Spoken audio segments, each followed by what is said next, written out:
Last week we were racing early 90s Formula 1 cars around the old Hockenheim ring circuit. For this week's video I wanted to stay a little longer at the Hockenheim ring, but this time we won't be racing early 90s Grand Prix cars, but early 90s German touring cars. And we won't be using the Grand Prix layout since we just used that. However, we will be using the shortened layout that runs just around the stadium section, was used for rounds 5 and 6 of the 1992 DTM season. Now, unfortunately, there are not enough tracks of the early 90s DTM in AMS2 yet, so I won't turn this into a full series, but I thought it will be quite fun for a one-off video. Today we'll be racing in Lohr's iconic Mercedes, in which she won here and became the first and so far only female driver in DTM to win a race. We will be looking to repeat that feat here today. So here is the starting grid for today's race. Of course, it isn't the actual 1992 grid of cars, as we will not have the Audi drivers, and well, there are some drivers that only had like one-off races in the early 90s, or drivers, well, that were around in the early 90s but not actually of the 92 season. So it is a little of an early 90s fantasy grid, but anyway, Klaus Ludwig, he starts from pole position in his Mercedes, and Keke Rosberg starts in P2. Then in third we have touring car legend Steve Soper in his BMW, and then it is Fritz Kreuzpointer, Johnny Cicotto, Kurt Thiem. And then for the rest of the grid we have Asch, Cudini, Pirro, Herold, Alan Lohr, ourselves starting from 11th. Alongside us is Chris Niesen, then Hans-Joachim Stuck, Walter Röhrl in 14th, and then on the second page we see Bernd Schneider, Joachim Winkelhock, Gardner, Hane, Burgstaller, Lafitte, Engsler, Ravaglia, Jörg van Ommen, Ludwig Prinz von Bayern, Fährte, and Michael Schumacher, actually, who starts from last in his Mercedes. Well, and with that grid, we will be going into this race. And here we are on the grid in 11th at the Hockenheim short ring layout, and now we are starting this race, and we don't get a good start as Chris Niesen is already past us, and Hans-Joachim Stuck, I think it is, alongside us now. Into turn 1 we go, but we get at least that one spot back, so we are down in 12th after turn 1, and now trying to make it past Herold into the second corner. This is where we leave the Grand Prix layout of the Hockenheim ring. Just before the forest we turn right and go just past the stadium section, and now we are already back on towards the Grand Prix layout, so we took a little bit of a massive shortcut as we just make it past Herold in his Mercedes. Mercedes, of course, the dominant car in that 92 season. As we are now trying to make it past Nissen's BMW ahead of us, who had a blistering start. He made up 2 spots on the opening lap. As we're just down back into 11th, and he runs a little bit wide through the penultimate corner. Now through the final corner we are alongside, but he's on the outside and therefore gets the better exit, as he can run a little wider than ourselves, and he manages to stay ahead going into turn 1 for the second time. And now we're once again looking to brake later into turn 2 and make it past him. This is one of the better overtaking spots of this track, but racing is very fun and very possible with these kinds of cars. In general, a great era for touring car racing, the 90s, or the early 90s. As we going back towards the Motordrome, run a little wide there and have to drop back a little bit. Now around the outside, Alain Cudini, the driver ahead of us, in his Mercedes. And yeah, right now we don't really are able to keep up with Cudini ahead of us. He's just trying to make it past, I think it is Roland Asch, as they're just going too wide through turn 1. side by side, and Kudini makes it past. And we try to make a move on Roland Asch. We are a little late on the brakes, but he leaves us the space, which can't be said for us. We almost push him onto the grass, but this he did all by himself as he takes across the grass, and we make it past the Mercedes and are now up into P10, I think. So, another spot made up as we're still behind Alain Kudini. And Kudini is really on a roll right now. He made it past the second Diebels Mercedes. This one is... Oh, good team! As he has a little bit of a moment losing the rear out of turn 2, and we make it past easily. Well, the race really working pretty well for us right now, as we see Kudini making up another spot. This time he is still in a battle with the BMW of, I think it should be Emanuele Pero, if I'm not mistaken. And he makes it through now. Kudini makes it past Pero now, finally, as they were battling for pretty much the entire lap. And Pero runs a little bit wide towards the penultimate corner. We are alongside the number 9 BMW. And we are still alongside. He's still there. We run him on the curb. Now we leave him space as we are... Wow, we are really close going towards turn 1. Who is late on the brakes? We are late on the brakes.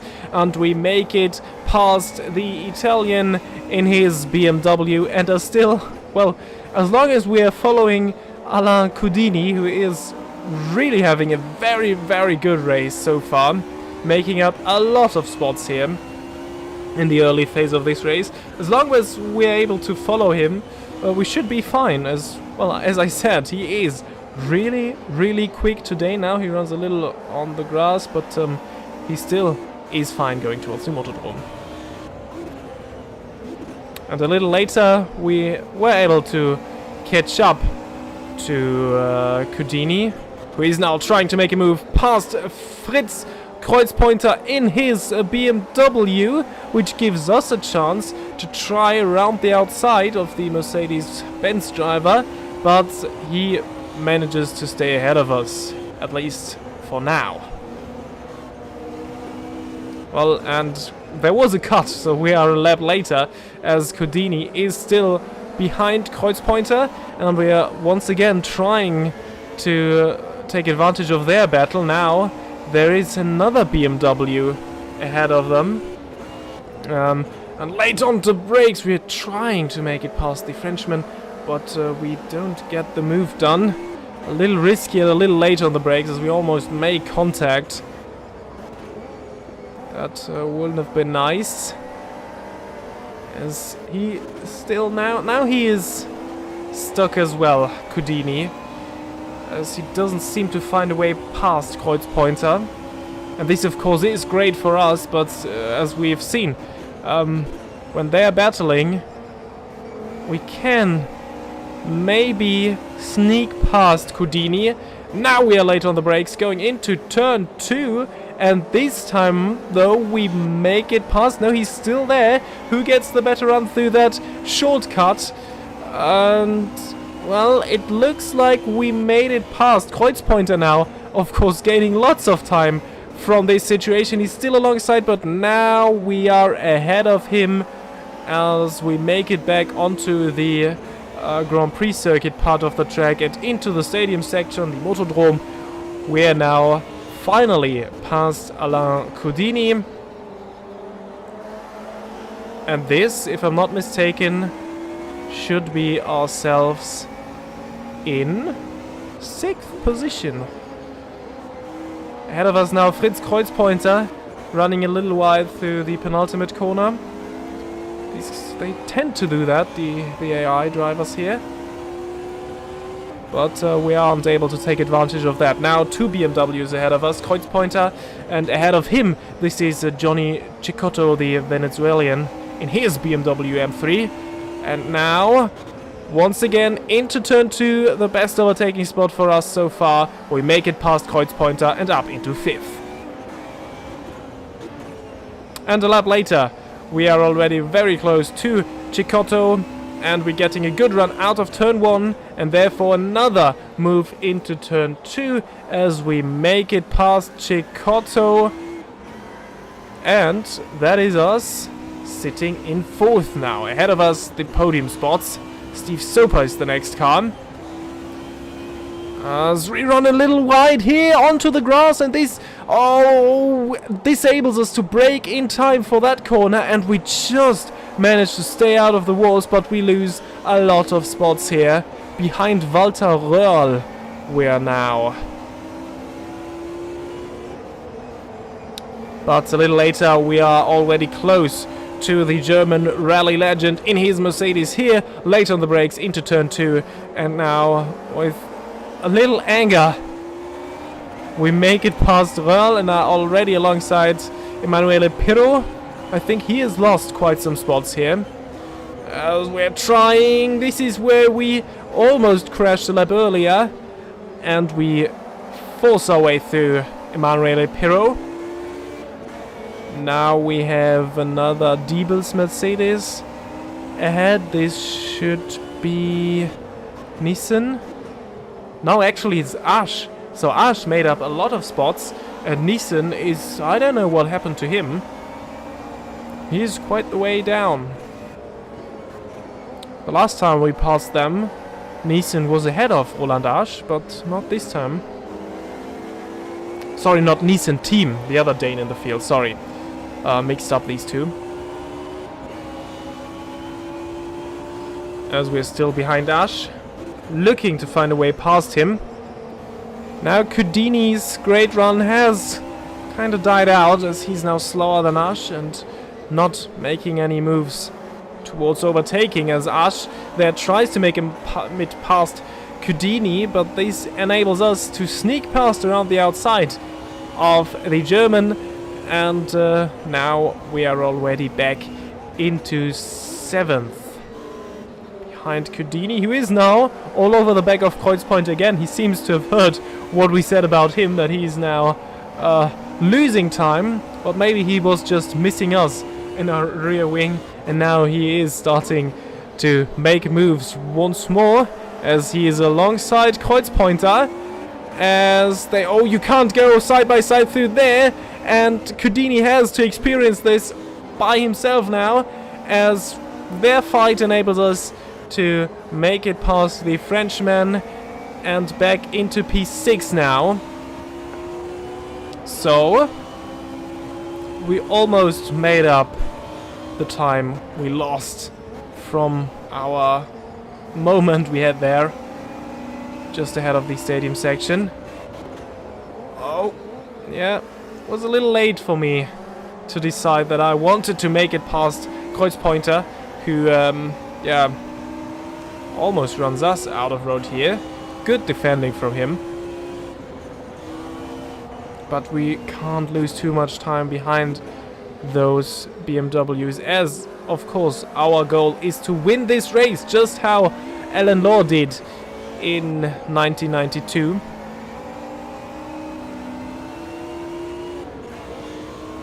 Late on the brakes now, going towards the Sachskurve. I don't know if it was called like that back then, but we make it past Kreuzpointer with a surprise move and, well, a dive bomb into the hairpin there.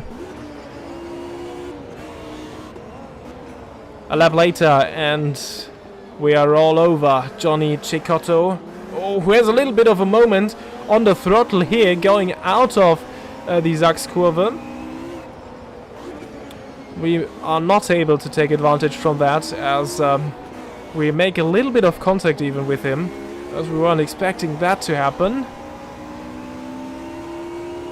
This is why you should keep your distance on your on the motorway. But right now, oh, we're getting a great run out of turn 1, and this should be a, well, a great setup for a move into turn 2, which we get done there. And now just keep the car on track this time, please. We are just 6 seconds behind Steve Soper in third.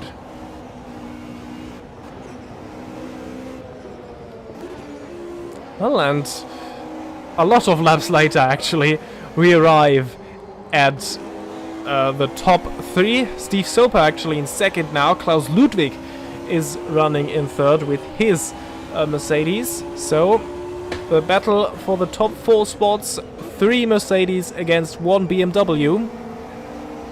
As we are getting a great run out of turn 1 once again, and we surprise Ludwig into turn 2. And we make it past him. Leading this race, of course, is Keke Rosberg, the Formula 1 champion of 1982, I believe. He is racing in DTM now. And he is leading this race in our sister car. As we are just behind Steve Soper. There is now only 8 laps or so to go, as Soper runs a little wide out of the Sachskurve, but we back out of this move as we've seen what happened to Kudini, who got vulnerable to us, and we don't want to lose that spot to Klaus Ludwig we just made, and therefore stay behind Steve Soper in third.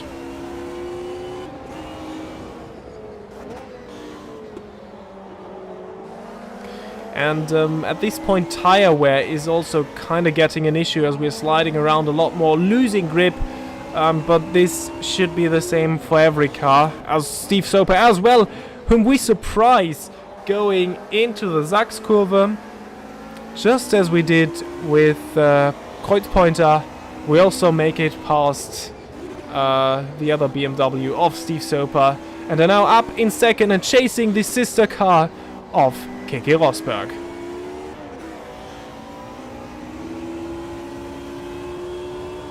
And a little later, we are just at the back of the other Berlin 2000 Mercedes of our teammate Keke Rosberg.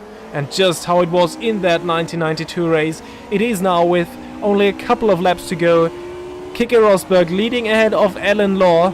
We, of course, are trying to make it past Rosberg a little bit cleaner than how Alan did that in 1992, as we try to surprise the Finn going into this right-hander just ahead of the stadium section. And he manages to stay ahead of us still, as we're just at the back and now trying around the outside of Rosberg through the Sachskurve. He stays ahead. Oh, and he leaves a little room down the inside as we make it past, sliding and correcting a lot, working the steering wheel a lot. We slide past Keke Rosberg and are now leading this race. Absolutely incredible. So we are close to our goal as we are a little late and not getting the car turned in time for turn 1. So we lose the spots to the 2 Mercedes now. So Klaus Ludwig now still ahead, or ahead again, and of course Keke Rosberg is back in the lead. Well, and we don't have too much time now. It's only when we finish that lap, it's just 3 laps to go as we surprise Ludwig going into the stadium section. He also ran a little wide there, to be fair. So once again we are second, just behind Keke Rosberg. And I said it before, when we cross the line now, we will only have 3 laps to go. Can we make it past Rosberg a second time? And then of course stay ahead, as tire wear is really an issue right now. You can see how I'm working the steering wheel. It was not, well, it was actually pretty fun to drive these cars, but it's getting harder and harder to keep them on track through the fast corners, especially as we take a lot of curb going through turn 1. But this was actually a great run, and we are very late on the brakes, surprising our teammate there, and we make it past as he leaves us enough space on the inside. Now we try to leave him enough space on the outside. We are fully ahead now, And we are past the Finn once more, who still is behind us. And going towards the stadium section. Please, not another mistake through here. But we managed to stay ahead with 2.5 laps to go now.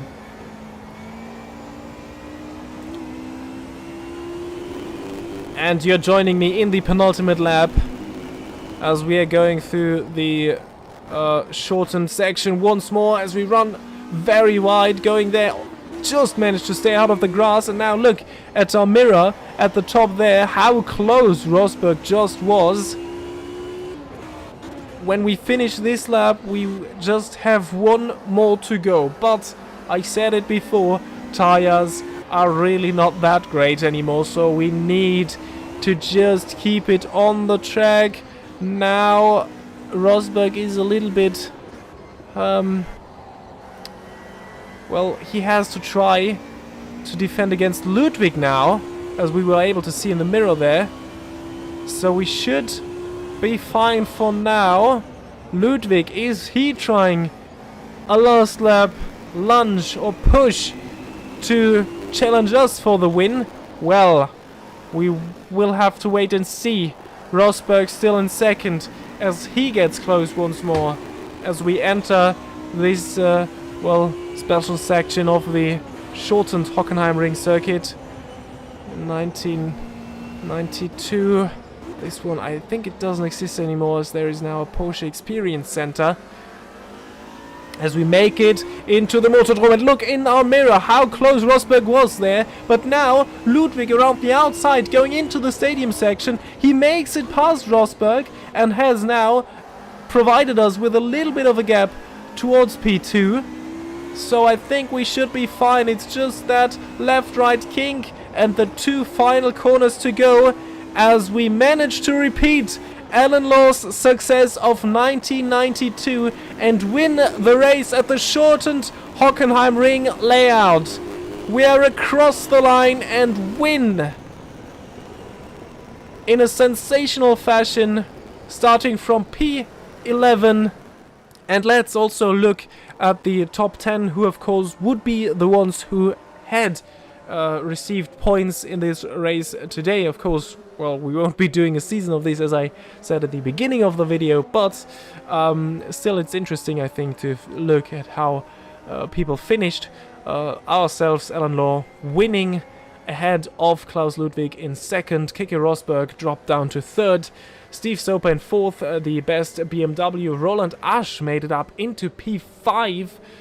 Sixth is Johnny Cecotto. Walter Röhrl, impressive race, finishing in seventh. Emanuele Pirro in eighth. Alain Coudini, well, he wasn't able to keep up his impressive pace. He finished in ninth, and Fritz Kreuzpointer would have scored the final point today. And that has been it for this kind of special one-off video. I hope you enjoyed it. Maybe I will do stuff like that with other series, modern or classic, that are in Automobilista too, but don't have enough tracks to do a full season there. So I think I will do this from time to time if you enjoyed it as well. So let me know in the comments. Leave a like, of course, if you enjoyed the video, and subscribe to not miss anything I am doing here. And, well, I hope to see you all for the next video, when Classic Formula 1 will be back and we will be racing the 1991 Belgian Grand Prix. I hope to see you all there. Until then, goodbye.